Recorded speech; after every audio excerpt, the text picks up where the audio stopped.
Hello, my name is Marcel Hart. I am a student in Flinders University, and I am studying paleontology.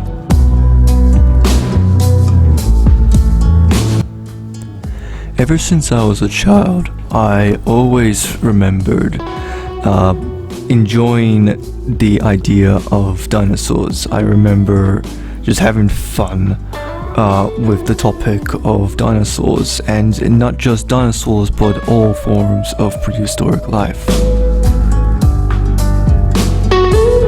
To be honest, it's very uncertain.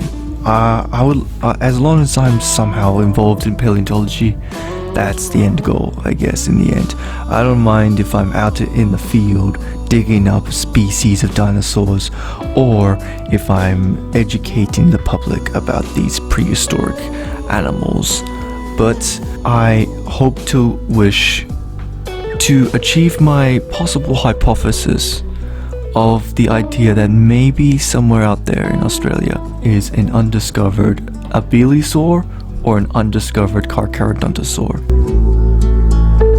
To me, science, in which this case paleontology, is like a window of understanding, a window of understanding how the world exists and how life exists, how chemicals and whatever exists.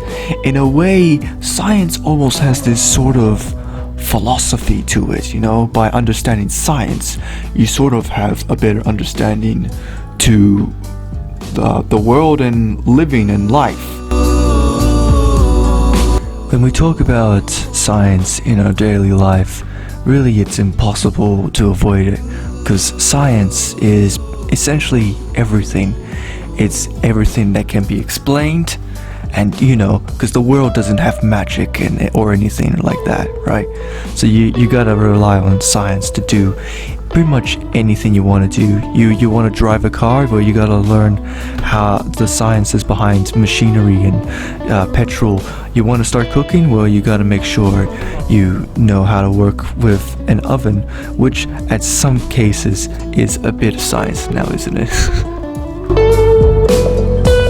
When we look at science at work or home in the community, well, I guess, I don't know.